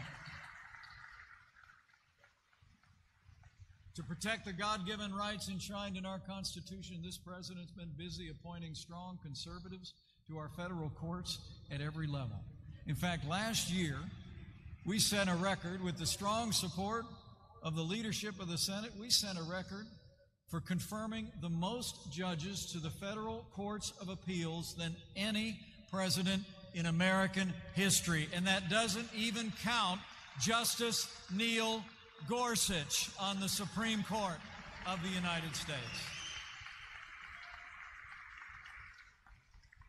And like all of you, the President and I have been deeply moved by the suffering of Christians and persecuted religious minorities across the wider world, especially in the Middle East, where we've literally seen the largest exodus of believers since the days of Moses. Last year, at the President's direction, I announced that the United States would stop funding ineffective relief efforts at the UN, and for the first time, America is providing support directly to non-governmental organizations working with Christian and persecuted communities in the Middle East.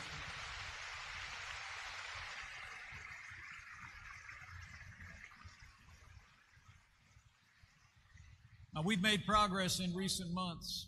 Across our administration, we've already devoted more than $110 million to this effort, but there's still more work to do. And USAID is working the issue as we speak. Mark Green of USAID will be traveling to Iraq in just a few days to see to it himself. But I want to make a promise to each and every one of you. We will not rest until we give our fellow Christians and persecuted communities across the Middle East the resources and support they need to recover, rebuild, and flourish in their ancient homeland once again.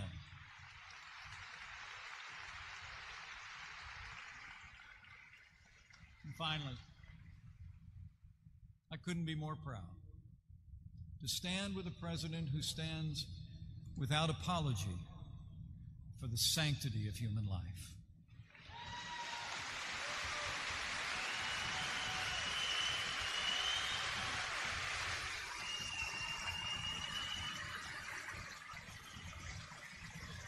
President Donald Trump is the most pro-life president in American history.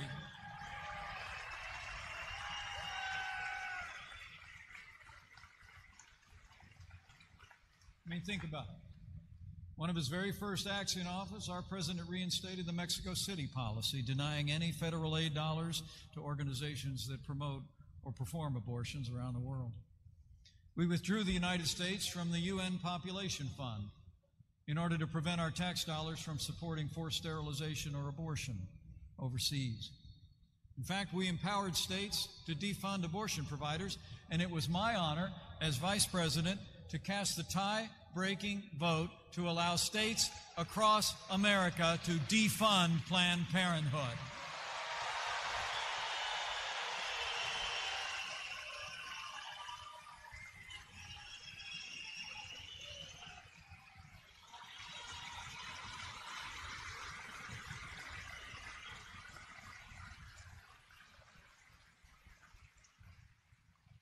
And just a few days ago, the President took action to ensure that Title X funding will not go to any programs that provide abortions.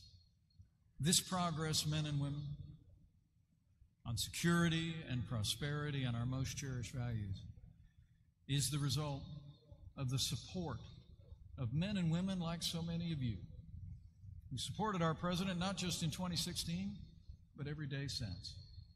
It comes from conservative majorities in the Congress of the United States who supported this president's agenda every step of the way. And it comes from the president himself and our administration who cherish people of faith. You know, I've witnessed the deep respect that our president has for this nation of faith, as he calls it. This is a president who knows that what you do and the ministries of your churches make an extraordinary difference in the life of our nation. We know that what you confess with your lips is the conviction of your hearts. We never doubt it because we see it.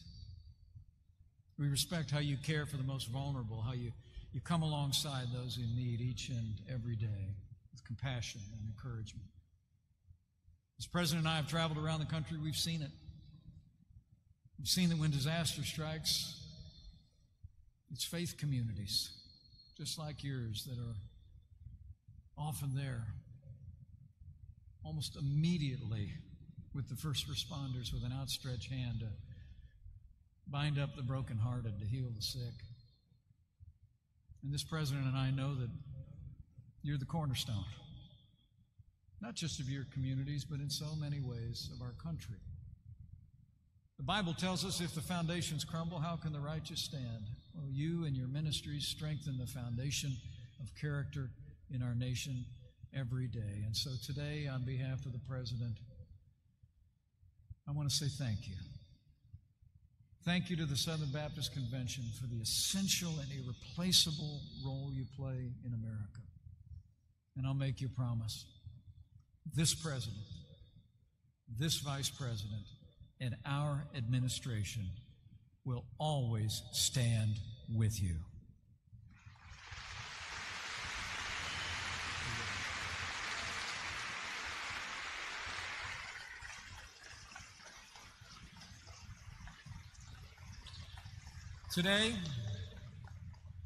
Today we only ask the men and women of this convention to continue in your calling with renewed energy.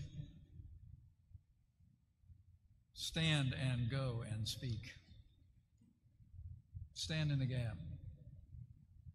Because in these two divided times, I believe that your voice, your compassion, your values and your ministries are more needed than ever before. This is a pivotal year in the life of our nation. What happens in the days ahead will have a profound impact on the future of this country. Be assured of this. President Trump and I are going to continue to fight for what we know is right. But you should also know that we recognize that the most important work in America doesn't happen in the White House or anywhere in Washington, D.C. for that matter.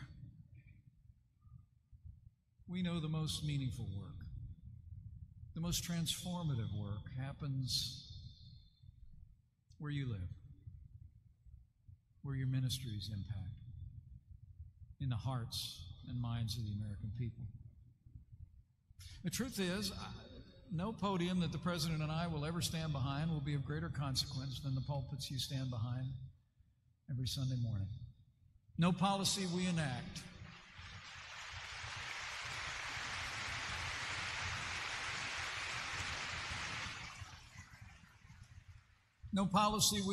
will ever be more meaningful than the ministries you lead, and no action we take will ever be more powerful than your prayers.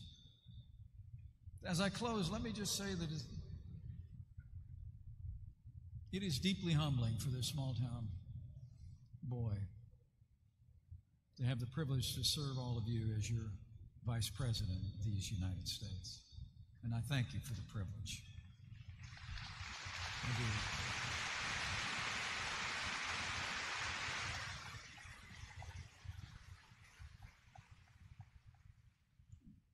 I'm more grateful for that privilege the more I'm in this job. Because over the past year and a half, Just like the president, I've done a lot of traveling around this country. And my admiration for the American people has only grown. I've seen the compassion and the character and the generosity of the American people. And I've seen the faith of this country writ large and put into practice. I've seen that faith in the wake of hurricanes and tornadoes and wildfires, where men and women of faith are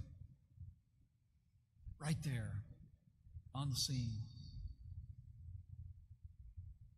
working their hearts out to help people put their lives back together.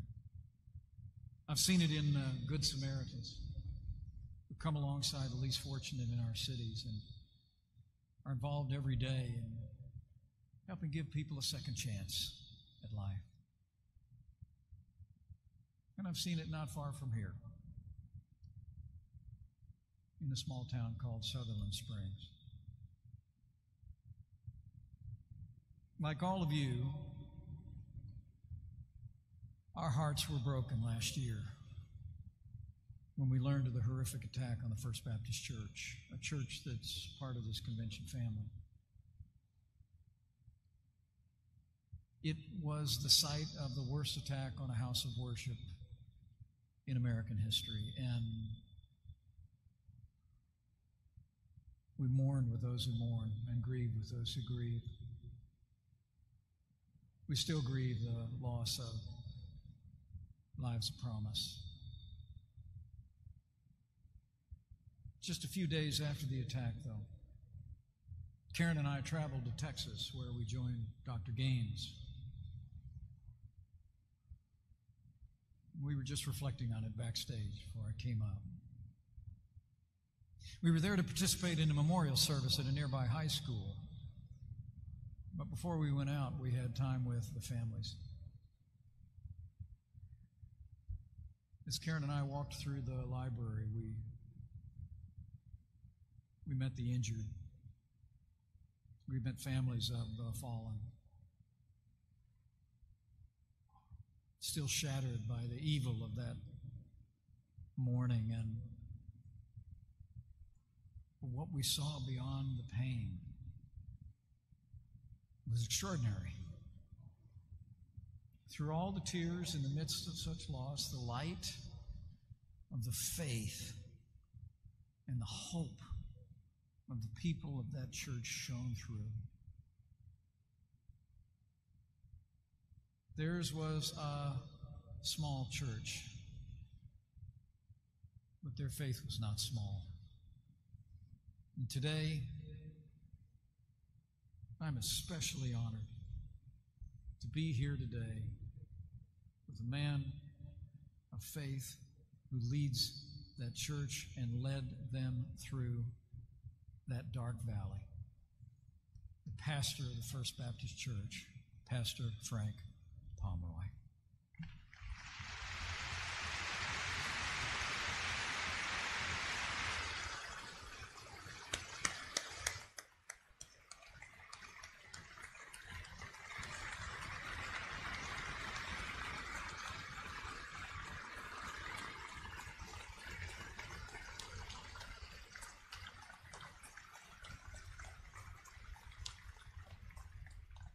Pastor Pomeroy and I were just talking backstage about that day. But here was a pastor in the midst of unspeakable loss who was there for his church. But the work he had done sowing in the truths of the faith shone forth that day. The fact is, Pastor Palmer and I were just talking. I saw one of the survivors just about a month ago at the White House on the National Day of Prayer. Dave had been shot 8 times that day at the church. But when we visited him at the hospital in the week afterwards, Dave had his whole family around him. And he was so proud to tell me that Tuesday night he hadn't missed his men's Bible study because they all came to his hospital room to have it.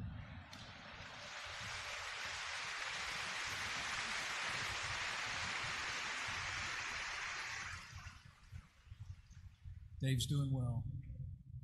He was standing in the Rose Garden when I saw him. I barely recognized him.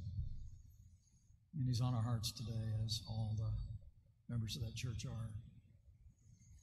But Pastor Pomeroy just told me, he said, Dave's doing just fine. I said, he still got that Bible study going? He said, actually, he's leading 3 now, including several of the nurses at the hospital who asked him to lead a Bible study after he was discharged.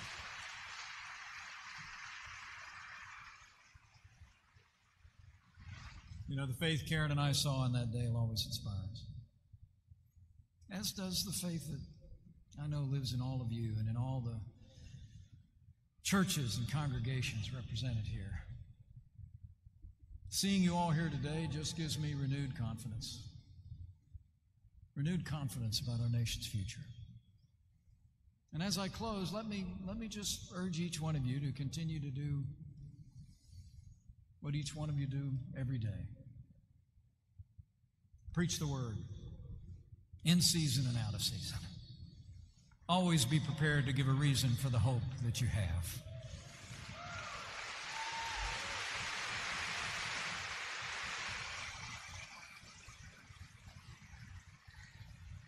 Keep changing lives. Keep ministering to the spiritual and the practical needs of the American people, especially the most vulnerable. And let me respectfully encourage you to do one more thing.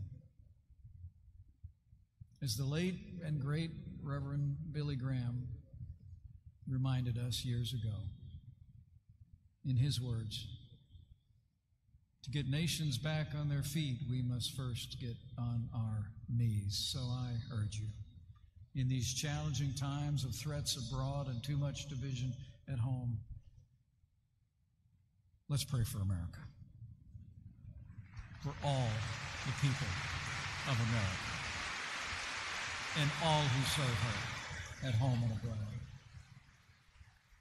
And on this one, I want to be clear. I'm not talking about praying for an agenda or for a cause. I rather like what President Lincoln said in his time when he was asked if he thought God was on the side of the Union Army. Our 16th president simply replied, My concern is not whether God is on our side. My greatest concern is to be on God's side. So let's pray for America.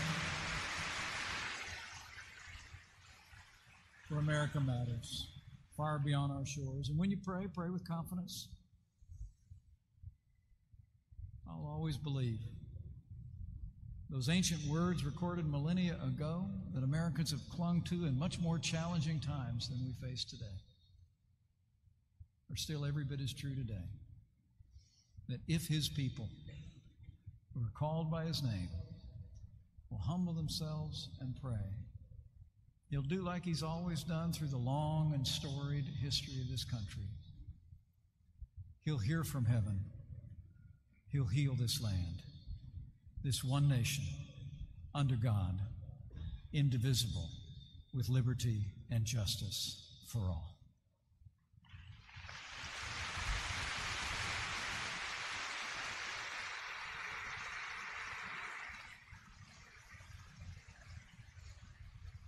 So thank you again for the honor to speak today. It's a joy to be with you all.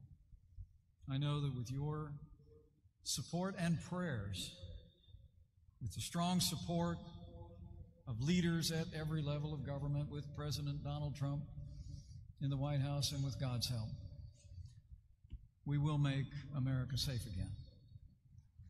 We will make America prosperous again. And to borrow a phrase, we will make America great again. Thank you very much. Thank you for the honor of being with you today. God bless you, and God bless the United States of America.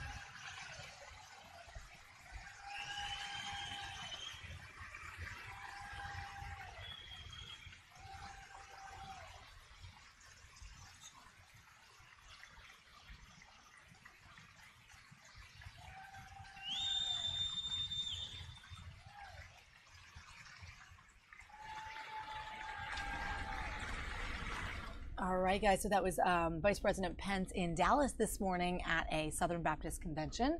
Kind of a variety of stuff that we showed you today on our live stream. Obviously, starting with the Caps, because yesterday, I'm telling you, our energy is like totally sank because yesterday was so intense. We were all feeling it, Jackie included. Jackie, who's giving us some of the recap at the top of the show. What a great day, right? We're never going to forget it. We're still going through pictures and like people's stories to kind of recap that awesome day. But yeah, we're back in the newsroom here, guys. Nothing else too really breaking right now in the newsroom. We're going to kind of keep our eye on stuff and continue to post. As always, you can follow us on digital at Fox 5 DC on all platforms. And we're going to have more for you coming up later this week and sort of see what happens. But yeah, thanks, Jackie, for joining me. Give me the rundown. You had a great day yesterday. It's amazing. Yeah, Never forget it. you never forget it. Neither is the city of DC. We're, you know, super happy about this, and there were thousands of fans out. The final number's not yet out about how many people showed up, but I know that'll be really interesting to see like how it compared to, say, the Women's March back in January 2017, or even former inaugurations, and really not a lot of sports celebrations that we can compare this to because we just don't have that many here.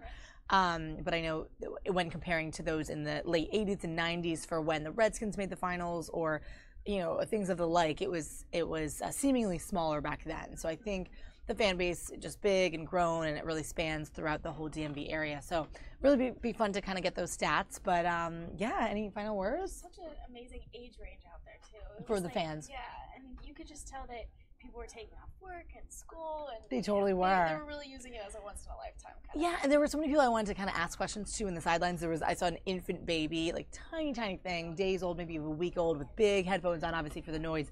We really wanted to interview them. It didn't get to, unfortunately, on camera, but there were so many fans that potentially could have been interviewed and talked to, and it was just, like you said, the age range just ranged immensely, and the fan base was big, and there were people dressed up in work clothes that had just taken like a quick hour or two off. The White House had actually advised OPM, the Office of Personnel Management, to let federal employees have a 2-hour chunk of break. So yeah, it came out the night before on Twitter and whatever in the sort of emails and whatnot. So we were reporting on that, and they did allow those employees to do that. I believe a good amount of them took advantage of that because a lot of those federal buildings were right there, right? Yeah. So they could just kind of pop out. We saw a lot of people on their balconies and on stages, rooftops, yeah. And that was great. It was a perfect bird's eye view, right? Yeah. Looking down on the parade. They probably got an awesome picture. Yeah. And we're still seeing them come in, so it's really going to be all over social media and stuff for the next few days, but. Oh, what a day. So we're tired out from that. But for now, guys, that is our live stream for the day. We're going to continue on. If there's anything else pressing, Sam will come up and host the next portion of this. So we're going to check in there. I don't believe there's any White House briefing on the schedule today, at least not on camera for us. So yeah, if anything does pop in our way, Sam will be up next. If not, we'll catch you tomorrow on our live stream. All right, guys. Take care.